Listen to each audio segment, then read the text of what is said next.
Welcome back to Create-a-thon. This is our third workshop for Saturday morning, late morning, getting into the afternoon. Again, my name is Kara. I am on the board of Create. I welcome you all to our watercolor class with Charlotte. Really excited. This is going to be just a really tranquil experience, very relaxing. And just to give you a little spiel, Create Community Studios is a nonprofit in Schenectady and Saratoga counties. We have 2 studios. Our mission is to make the arts accessible and affordable to all, and we really concentrate on the process of art making rather than the product. And our goal is to use expressive arts as an equalizer across cultural barriers and economic barriers to promote art making with underrepresented and marginalized communities. We have a goal of raising $10,000 for the month of February. I'm very excited to announce that we have raised over $1,000 in the last 24 hours, and we are almost halfway to our $10,000 goal. Woo! So please keep sharing on Facebook, Instagram with your friends, email. Please keep us in mind. We really appreciate the community support, and all of the donations help us further support with our community partners and make us be able to offer free programming and low-cost programming. So just want to thank our sponsors, Open Door Bookstore and Gateway Dermatology. And I also want to thank Charlotte Mack for being here. She's going to do the watercolor demonstration. And I think that's it for me. And I'm going to hand it over to Charlotte. Just a little kind of like housekeeping reminder, please keep yourself on mute unless you have a question. Feel free to unmute yourself and ask, or you can raise your hand literally, or the Zoom has a hand that you can raise. You can ask a question in the chat, and you can also ask a question on Facebook, and I'll respond to that. All right, have fun. Thank you, Kara, for that. I'm Charlotte. I recognize a handful of you. I was with Create when they first started, and with them for 2 wonderful years. And now I'm down in Florida and happy to be here virtually with you all. We're going to be working with watercolors today. So first I'm just going to kind of walk through our materials. I know some of you have the kits, some of you might not. If you have the tube watercolor, we're going to use that, but it's totally fine if you also just have the dry palette. Both will work for this workshop. I also have some painter's tape, some salt, some crayons, like all very light color crayons. If you have white crayons, that's the best, but if you don't, I use like yellow or light green or peach. I have a Sharpie, some paper towels, or maybe a towel to use. I always like having a very large glass of water because it gets dirty quickly, and don't confuse it with your drinking water because I have done that. It's your designated painting cup. And then we've got a bunch of paintbrushes, and I like to use paper or styrofoam plates as a palette if you have a plastic or whatever to use as a palette. That's pretty much what we're going to be using today. So I'm just going to tilt my camera down, and if people have questions, Kara, just tell me. I won't see them. Okay, so we're going to start with just exploring some different techniques. So the first thing I want us to do is try dry on dry. So if you have a dry paintbrush, let's try using that first. The dry on dry wouldn't work as well with the palettes. You would need a little bit of water just to wet the palette slightly and then put it on a dry piece of paper. So I'll demonstrate first with the tube watercolor. So I'm just going to take my dry brush and dab it in there, and we're going to just see what happens when it's dry on dry. You can see that it's very dark and colorful. Can you guys see that? Yeah, there we go. The first bit of this class is just experimenting. So we're going to just take our time and see how the materials interact with different amounts of water. The dry on dry isn't my favorite technique because I like seeing how the water affects it. But it is good to just know how it works. use my brush and try a little bit of the dry using the dry watercolors. You wet it slightly, mix it really good, and then also just putting that directly on a dry paper. Hope you guys are using watercolor paper. It's a bit thicker. If you're not, it's fine. It just might get a little bit wrinkly over time if you use a lot of water, but that's okay. It's all part of the process, right? So these are my dry squares. I sometimes work very linear, but then I also like to add in some curving forces. So now we're going to do wet on dry. So the first thing I do, I like to use a bigger brush for this. So if you have a wider brush, get your brush really wet, like get it in there, push it down. It's nice and wet. And we're just going to take the wet brush and apply it directly to the page. So it's like you're painting invisible paint. We're making a nice area. I do it twice just to make sure there's enough water on there. Then go ahead and I'm going to use blue this time. Get a little bit of blue and just start with dabbing and see how that interacts with the water. It's going to bleed a lot. It's going to transform.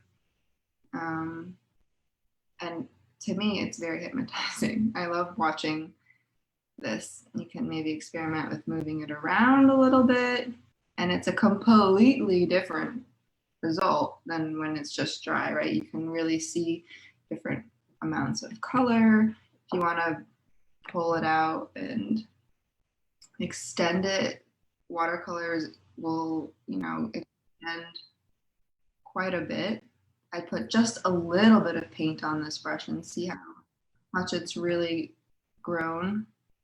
And a lot of watercoloring too is letting it do what it's going to do, right? We're not controlling how the water is moving. We can't really control how it dries. And sometimes that can be a little nerve-wracking, but once you remember that it's not in your hands to control it and just let it go, you can start to enjoy the transformation that will occur. So this is wet on, this is on wet, right? So dry on wet. Now we're gonna try mixing a little bit of color. So we'll rinse off our brush. Make sure it's pretty clean. And again, start with, I'm gonna do a circle this time. So starting with a wet circle. Take a little bit of yellow on my brush and distribute it around the edges, and then you can see how it expands on its own. Can you guys see that?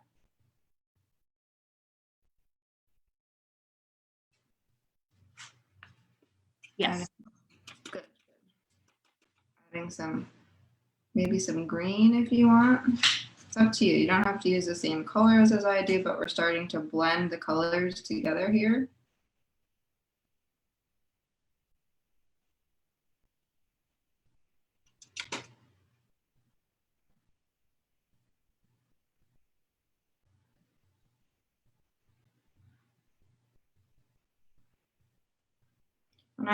When I'm using different colors, I don't always wash my brush in between. Sometimes it's like you build on the brush slightly.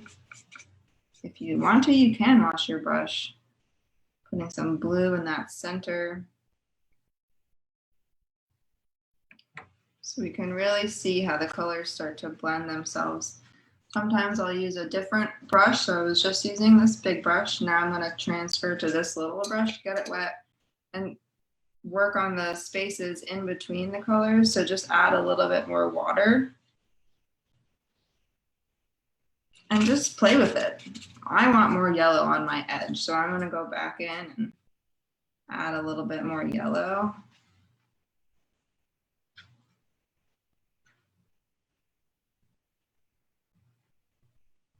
And now that I've added more yellow, I want to add some more green.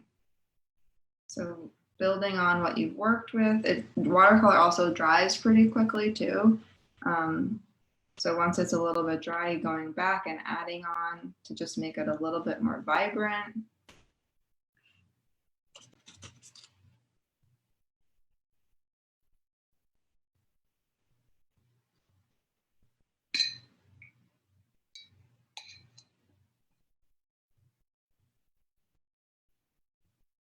And then we typically do brush strokes when we're painting with acrylics or other kinds of paints, oils. With watercolor, I like to see what happens when I gently dab the brush, right? Creating these little pockets of water and then seeing where they go. You can guide them slightly with direction of where you want them to go. You can dab them slowly or quickly just to create some texture in here. And if you're using paper towel, I like paper towel. I don't have any today. I have a washcloth, but if you crunch your paper towel, and then you can retract some of the water too. So you start to see what it's like taking away some of the water, taking away some of the color. And that also, I think, builds a cool texture to your piece. You can press hard, you can press lightly. So now it looks different than when it started. And then going back, letting that sit for a little while and coming back and layering. I'm going to let this sit and move on to using salt. So again, we're going to start with a wet base.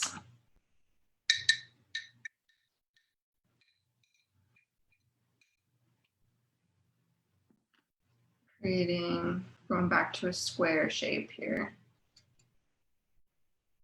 This one you want a generous amount of water for. So don't worry if you feel like it's turning into a little puddle. That's okay. It gives the salt more to work with. So we start with water, and now I'm going to use some purple. Getting some purple on my brush. I'm filling in this water square to the darkness of your desire. I always start out a little bit lighter to see how far the first strokes will take me. I want a little bit more. So we've got a nice wet surface. Take some salt if you have some salt. Sprinkle it on and watch what happens. It's really cool. The salt kind of reacts with the colors and it'll keep changing as it's drying too. So right now, maybe it's not that exciting or maybe you're not so sure, but in 5 minutes, it's gonna look completely different.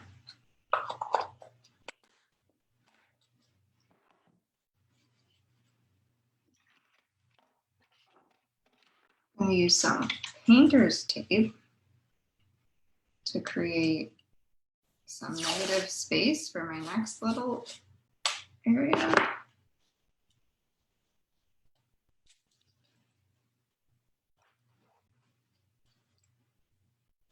And use this, wherever the tape is going to stay white, right? So just keeping that in mind. I love to create negative space with watercolor, and then after, like maybe a few hours later when it's completely dry, you go back and remove the tape. And then I like to use ink pens and do doodles in the space. It's fun. I think we might have time even to explore that a little bit.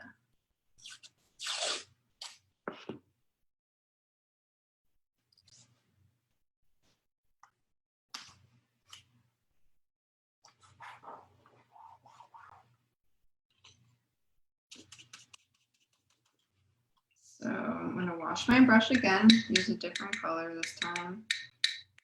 Starting with a very wet brush and just going straight to mixing the color, not wetting my paper first for this one.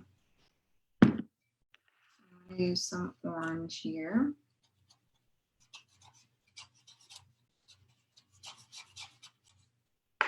go in and fill in. You can paint right over the tape.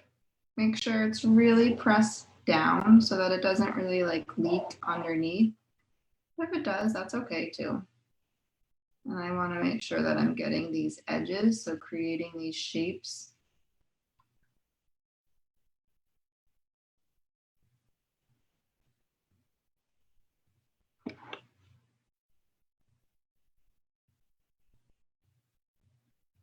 Maybe adding a little bit of red to the middle of this.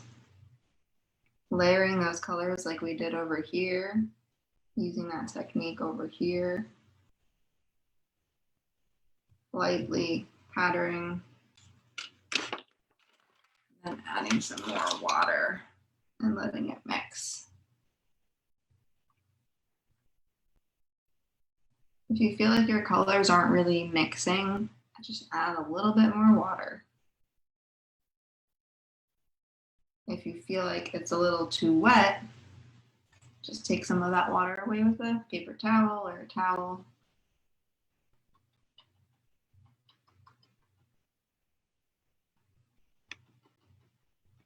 Okay, and then one more technique I want to review is with those crayons we have. So find the lightest crayon you can. For some reason I couldn't find white, so this will be my color. And then you're gonna draw a design. Whatever you draw, the watercolor is gonna resist it, so the white will show up. So it's pretty funky. So I'll try writing my initials.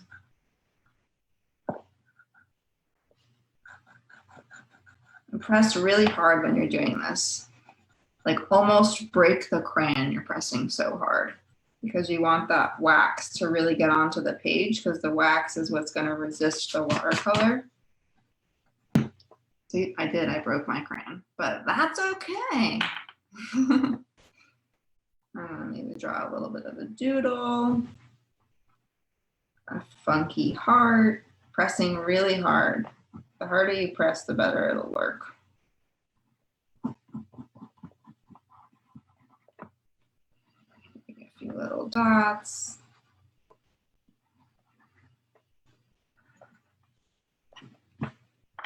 And for this one too, we'll wet our brush first.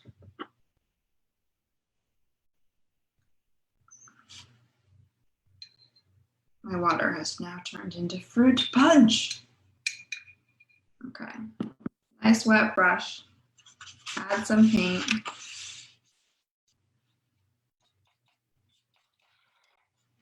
Good amount of paint.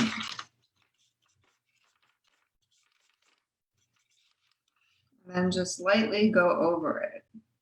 So you can see.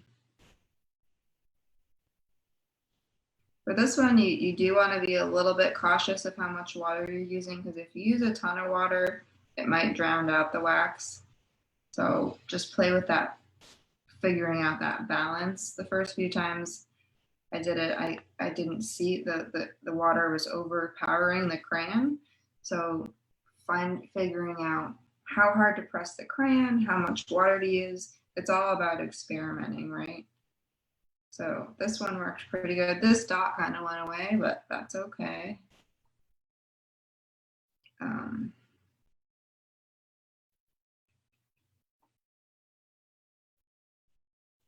So we've got the resistant, we've got the salt, dry on dry, wet on wet.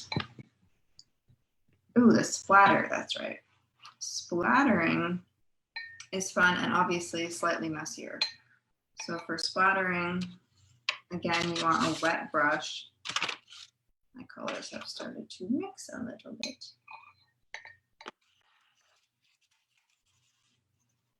Let's get some orange on there.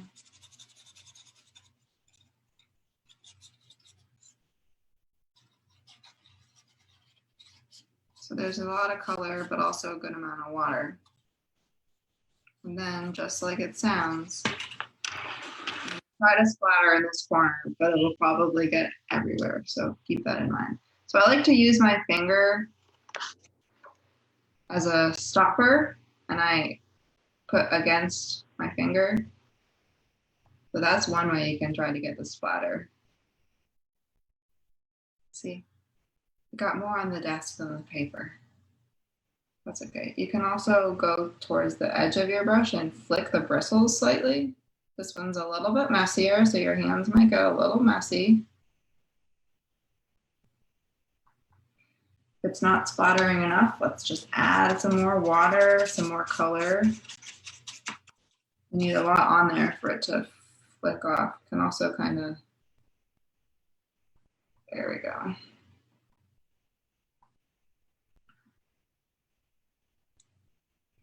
So mine splattered into this a little bit, into my table. But it's watercolor, so it'll just come off with water. All right, so those are the techniques I wanted to just review before we dove into anything. Are there any questions so far? Any comments? Anything that you guys want to add? Looks like we're all good. So I'll give you guys a few minutes to just keep playing with this.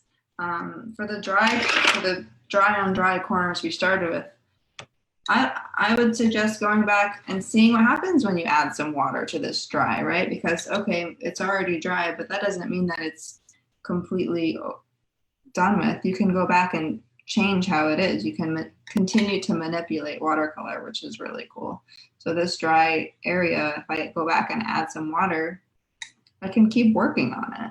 I can change it, I can make it grow, I can add different colors to it.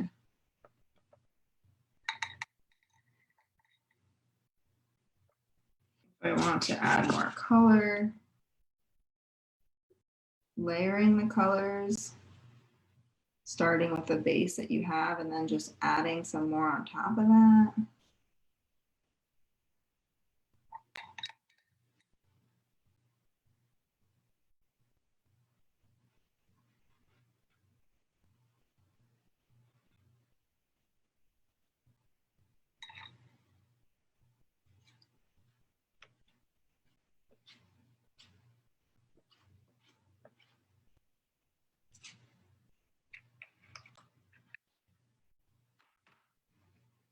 Okay, so if you are ready, you can move on to working on a little bit more of a total piece. So taking your technique page and putting it off to the side for some reference, and starting with a fresh page and trying to fill the page. So we can all use different techniques to create a whole piece, but I would suggest starting by wetting the base of either the top or the bottom entirely. So start, and your brush might have a little bit of color on it already, and that's okay. So starting with adding a lot of water to more than just a little section we were working with before.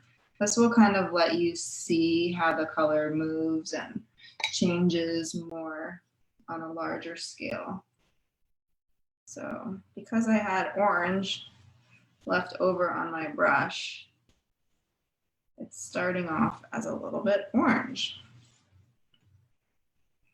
And it dries really fast, so I'm going to add extra water on there just to make sure there's enough for the colors to really change. Add some red to my brush. Start on the bottom. I love that. I love that. You see how it's bleeding? The camera does not do this justice. But if you're doing it yourself, you can see how the water creeps into, the color creeps into the water. It's just so cool.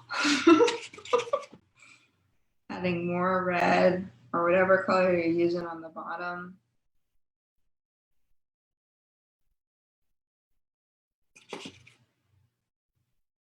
A lot of times, like, my water will collect on like the corners, or it'll start to create little divots, and that's, in those situations, I do like to kind of dab the paper towel or the towel just in those areas so it's not too overwhelming. Some more red.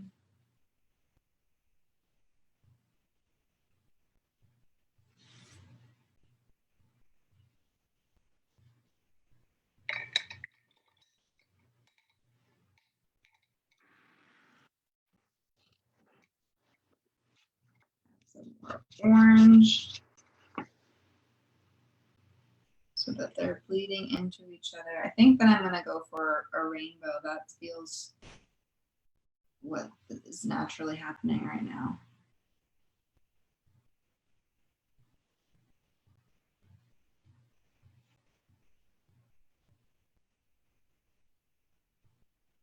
Again, this is like the hot spot for my page today where all my water likes to go. So I'm just going to keep soaking it up a little bit.